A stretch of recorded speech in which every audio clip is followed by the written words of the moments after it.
Nalaza ka tena nalaza moa ity resaka ravalimanana marika sy resaka gasikara fensoa izay ho latsaka ho fidina ho ben'ny tanàna Antananarivo ity. Araka izany dia samy maneho hevitra daholo na ny mpomba ravalimanana izany na ny mpomba any gasikara fensoa ihany koa. Ny mpomba any gasikara moa dia maneho ny heviny ary milaza ny mahatsara any gasikara, fa ny mpomba any Tima na hoe mpomba dada ravalimanana kosa dia milaza fa hoe io ny fanantenana farany, io mariky ravalimanana io raha lany izy dia mandresy ny vahoaka malagasy.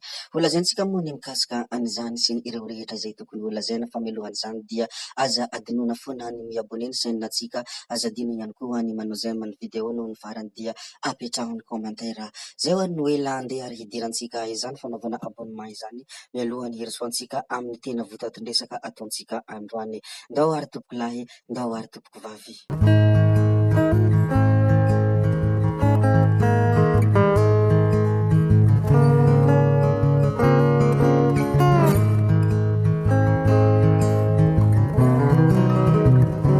Ka ny ady hevitra sy ny fanehoan-kevitra ao anatin'ny tambanjotra manoloana ny ity mariky ravalimanana izay hilatsaka ho fidiana ben'ny tanàna Antananarivo ity sy andriamatoa gasikara fensoa. Samy maneho ny fanehoan-keviny daholo na ny andaniny izany na ny ankilany, ary samy maneho ny hatsarany tsirairay daholo izy ireo. Ny ankamaroany ireo mpomba any filoha teo aloha mariky ravalimanana moa dia milaza ny hoe io mariky ravalimanana io dia fanantenana farany, ary toa ohatrany hoe tsy misy olona tsara sy tsy misy olona mahitsy intsony raha tsy io filoham-pirenena teo aloha mariky ravalimanana io. Raha ny fanehoan-kevitran'olona be dia be moa dinina dia zany mihitsy no mahadika ny tiany izy ireo lazaina. Miresaka indrindra mikasika an'izay filoham-pirenena teo aloha izay isika dia ndeha ary ho jerevantsika kely ny hafatra izay nomeny depute fetra Ralambozafimbololona.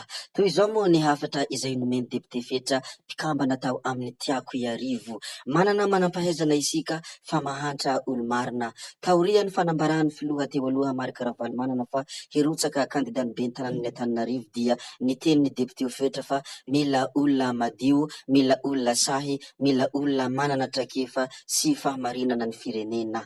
Izany moa anisany hafatra izay nolazainy depute fetra, ary mbola nitohizany moa ny amin'ny hoe efa tamin'ny androny izany Tiako Iarivo izany ny taona 1997 no efa nisongadina ny asan'ny filoha ravalimanana. Na tiana na tsy tiana dia tsy azo lavina ny fiovan'ny tanàna tamin'ny fotoana nitondrany ny lalana vita, ny fahadiovan'ny tanàna ary ny fandriam-pahalemana ihany koa.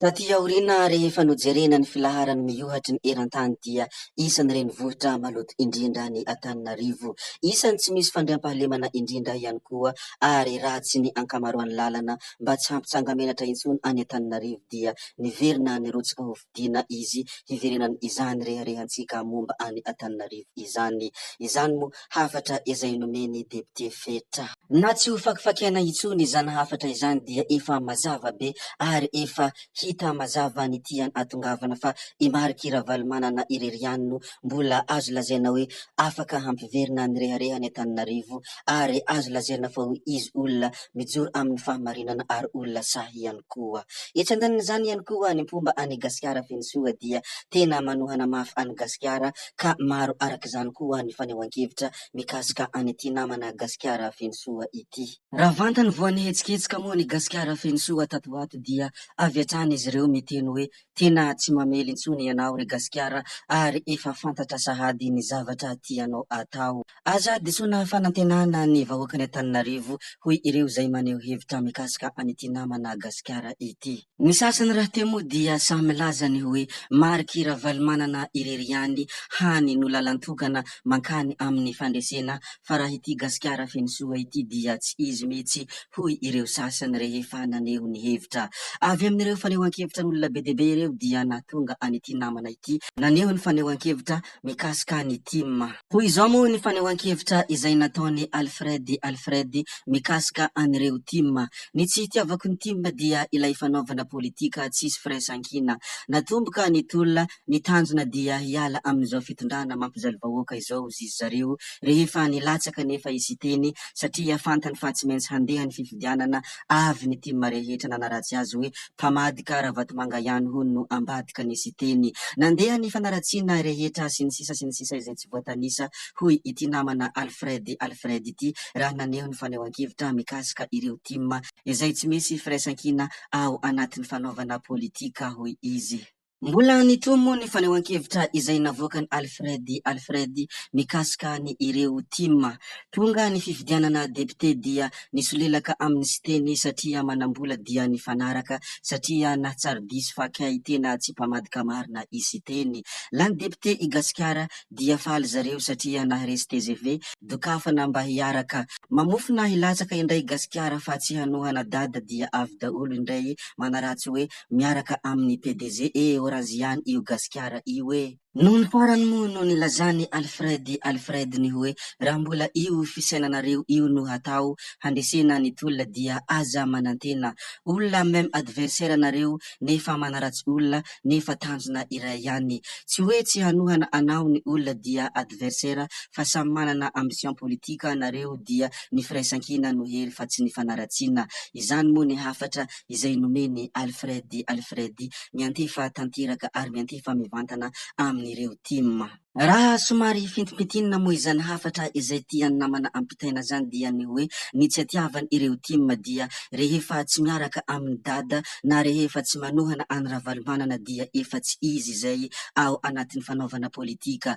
Izany hoe izay olona rehetra manaraka ny foto-kevitry ny Ravalomanana dia azo lazaina fa izy avy hatrany raha ny fitsarany ireo tima mikasika ny olona mpanao politika. Ka izany indrindra no tsy hatiavany Alfred ny ireto tima ireto satria tsy misy firaisan-kina amin'ny resaka fanaovana politika.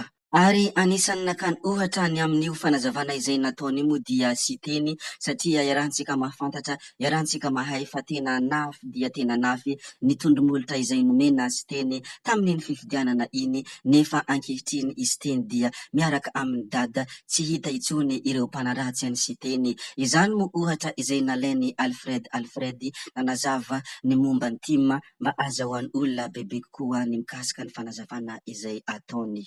Zay moa ny fanehoan-kevitran'olona be dia be tao anatin'ny tambanjotra raha ohatra ka fintifintinina fa ianareo koa dia afaka maneho hevitra ny mikasika ireo rehetra izay nolazaintsika teo ao anatin'ny komantera. Apetraho ny komantera raha ohatra ka manan-kevitra ianao satria any hany no mba hahafahantsika mifanakalo hevitra sy mifampizara traikefa.